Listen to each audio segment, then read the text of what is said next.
Aloha guys, Scuba Chris here. This is my new 4,000 size um, Nexave.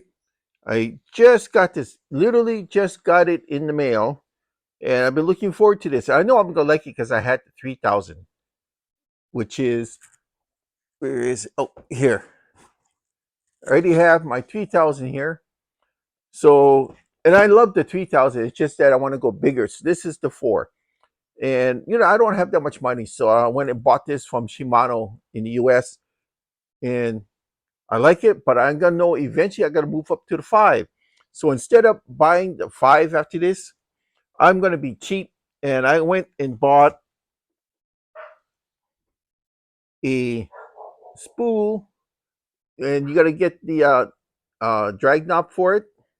And this way, I'll just switch it over so I can get more line on it, because the 4 and 5,000 basically means that it's gonna be the same body but different spools.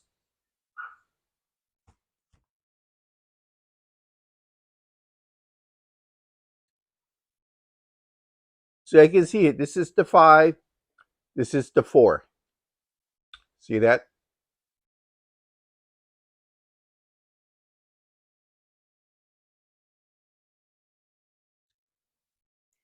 So we're gonna slide the 5 on, the 5,000.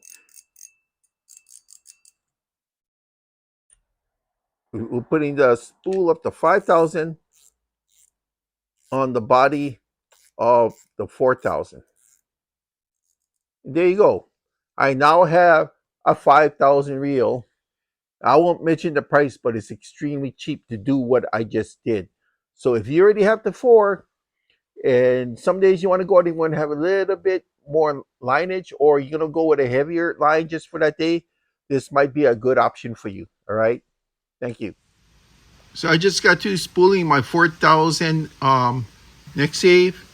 I put on 20-pound test braid, and I have a 5,000 spool, and I just put 15-pound mono on the 5,000 spool so I can increase my lineage, and now I can use 2 spools with the one body.